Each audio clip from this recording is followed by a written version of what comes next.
आज हम बनाएंगे बिना फर्मेंट किए हुए, बिना इनो सोडा यूज किए ये हेल्दी और क्रिस्पी डोसा, जिसे खाने में इतना टेस्टी लगेगा कि बड़े तो बड़े बच्चे भी मांग मांग कर खाएंगे। इस रेसिपी को जरूर से ट्राई कीजिएगा। अगर आप बच्चों को इस तरीके से डोसा बना के देंगे ना तो आपके भी बच्चे बोलेंगे मम्मा अब रोज लंच में यही बना के देना, जैसे मेरे बच्चों ने बोला। तो रेसिपी जरूर ट्राई कीजिएगा। रेसिपी अच्छी लगे तो वीडियो को लाइक शेयर सब्सक्राइब कीजिएगा। इसके लिए हम ले लिए हैं 1 कटोरी चावल और उसमें हम डाल दिए हैं आधा कटोरी के करीब मूंग की दाल।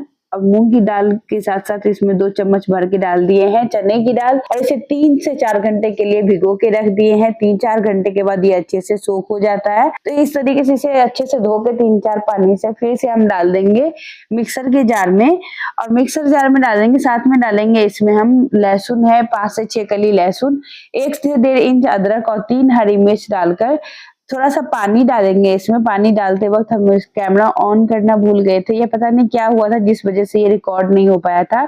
थोड़ा सा पानी डाल के, बहुत ज्यादा नहीं, थोड़ा पानी डाल के एकदम फाइन पेस्ट तैयार कर लेना है कुछ इस तरीके से।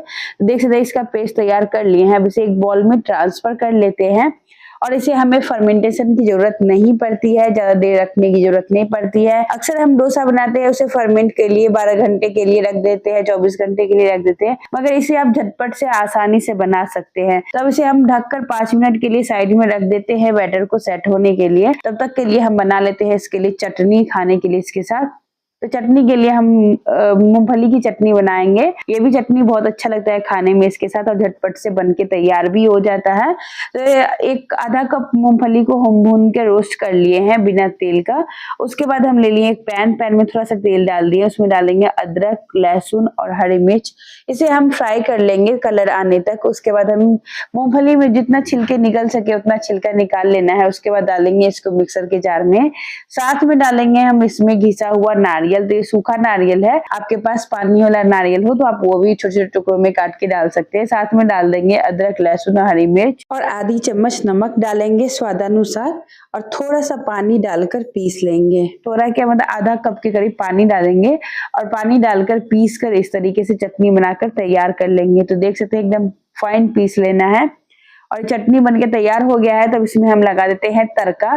तड़के के लिए हम चढ़ा दिए एक तड़का पैन और उसमें हम डाल देंगे थोड़ा सा ऑयल। साथ में डाल देंगे राई, करी पत्ते और सूखी लाल मिर्च और इसका तड़का लगा देंगे हम इस चटनी में। तो फटाफट से हमारा ये चटनी भी बनके तैयार हो गया। बहुत ही चटपटा मजेदार ये चटनी लगता है इसके डोसे के साथ खाने में। तो तब तक जब तक चटनी बनाए हैं तब तक देख सकते हैं इसमें थोड़े से बबल्स आ गए थे, तो ये थोड़ा सा फर्मेंट भी हो गया है। और इसमें हम डाल दिए 1 चम्मच नमक स्वादानुसार और नमक डाल के इसको अच्छे से मिक्स कर लेंगे।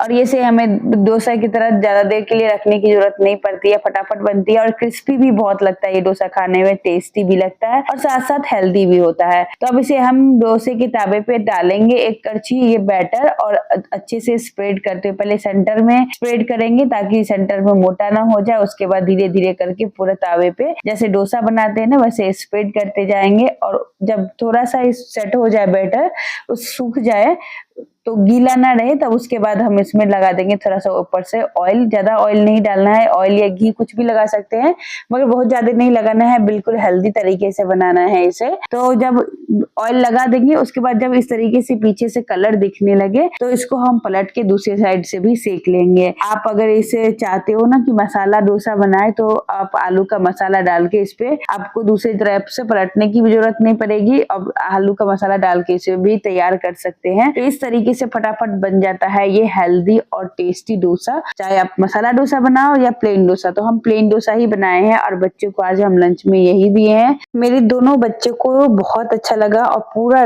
लंच फिनिश करके आए थे दोनों। तो आप लोगों को कैसी लगी ये रेसिपी कमेंट करके जरूर बताइएगा। अगर आप लोगों को मेरी रेसिपी अच्छी लगे तो वीडियो को लाइक कीजिएगा और चैनल को सब्सक्राइब करना बिल्कुल मत भूलिएगा। फैमिली फ्रेंड्स के साथ शेयर कीजिएगा। मेरी रेसिपी देखने के लिए धन्यवाद। Bye bye.